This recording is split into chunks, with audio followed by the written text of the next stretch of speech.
12 कोस पर पानी बदले 12 कोस पर पानी, और समय समय पर नेता बदले यह तत्काल हो गया नहीं। पानी और बानी बदलते रहते हैं। मैं यहाँ गुजरात में आया तो हमारी पत्नी हमारे साथ थी और यहाँ एक साड़ी वाले की दुकान पर पहुँचे। साड़ी वाले ने बहुत सारी साड़ियाँ दिखाई। जब कोई पसंद नहीं आई तो उन्होंने एक राजकोट की और जामनगर की बांधनी दिखाते हुए कहा, गुजराती में एक सेंटेंस बोला कि मोटी बहन आज साड़ी કેટલી सरस लागे छे। अब मोटी बहन कहना था हमारी पत्नी थोड़ी मोटी है। अब उनको तो बहुत गुस्सा आ गया और हमने स्थिति को भांप लिया कि ये कहाँ गुस्सा हो रही है। तो मैंने स्थिति को संभाला कि भाई देखिए भाग्यवती, यहाँ गुजरात में मोटी का अर्थ मोटी नहीं होता है। बोली और क्या होता है? बोले यहाँ होता है स्मार्ट ब्यूटीफुल। बोली अच्छा। बोली तो लाला जी 2 दे दीजिए। यहाँ मोटी का बहन होता है बड़ी बहन। और यहाँ दूसरी बात और भी कई बात हुई, लेकिन मैं जब आया तो मेरा नाम है मृगेश। मृगेश मेरी साहित्यिक नेम है और मृगेश का अर्थ होता है मृग जमा ईश। मृग कहते हैं, देखिए इसमें संस्कृत में मृग का अर्थ होता है जंगल के जानवर। आपने एक चौपाई सुनी होगी, पढ़ी होगी, हे खग मृग हे मधुकर श्रेणी, तुम देखी कहूँ सीता मृग नैनी। तो खग, खग माने क्या है? पक्षी। और खग कहते हैं आकाश को, और गा मतलब गमन करने वाला। आकाश में जो गमन करता है वो खग है। और मृग, मृग कहते हैं मृदा यानी जमीन, जमीन पर जो विचरण करता है वो मृग है। तो संस्कृत में मृग, मृग का अर्थ होता है जंगल के जानवर। जंगल के जानवरों का राजा होता है मृगेश यानी शेर। जब मैं यहाँ गुजरात में आया तो मुझे बोलने लगे मुर्गेश, मुर्गेश।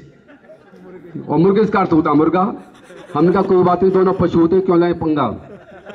लेकिन हम गए जब हरियाणा तो हरियाणा वाले बोले माणिक मरगेश, मृगेश उच्चारण नहीं हो पाया उन पर। तो इस तरह से जो है मेरे नाम का उच्चारण रहा और मुझे काफ़ी इस तरह के अनुभव काफ़ी अनुभव मिले इस तरह से। तो अंत में एक छोटी सी रचना मैं सुना देता हूँ और इसके बाद गुजरात की मिट्टी। कि चढ़ते ही रेल में यानी कि सर्वोदय मेल में पत्नी ने अर्ज गुजारी कि शंका का निवारण कीजिए बलमहजारी। यहाँ के लोग यानी गुजरात के लोग हर शाक भाजी में मीठा यानी गुड़ क्यों डालते हैं, फालतू खर्च क्यों पालते हैं।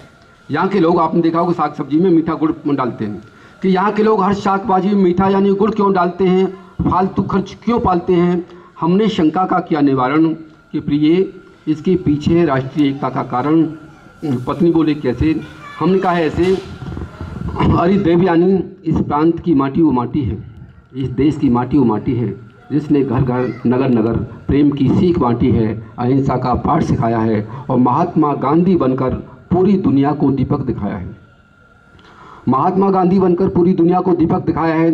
सरदार वल्लभ भाई पटेल बनकर लोगों को निर्भीकता से बोलना सिखाया है। नरसिंह मेहता के रूप में घर घर प्रेम का लक्ष्य जगाया है। यही वो माटी है जिसने डॉक्टर अंबेडकर जैसे भारत रत्न को चमकाया है। यही नहीं, गुजरात के लोग गांधी जी की तीनों बातों का पूर्ण अनुसरण करते हैं। बुरा न देखते, न कहते, न सुनते हैं। अन्यानों की तरह एक दूसरे की टांग खिंचाई नहीं करते हैं। जिस पेड़ पर बैठे उसकी कटाई नहीं करते हैं। जैसे हंडिया में खाते, धोते, मांजते, संभाल के रखते हैं, छेद नहीं करते हैं। मीठा खाते, मीठा गाते, मीठा सुनते हैं, अपनी धुन में धुनते हैं। इसलिए हे सौभाग्यवती, यहाँ की शाकबाजी नहीं, यहाँ के खग, मृग, वन, उपवन, समूची प्रकृति ही मीठी है। सच मायने में गुजरात की माटी अनुपम है, अनूठी है, अनुपम है, अनूठी है।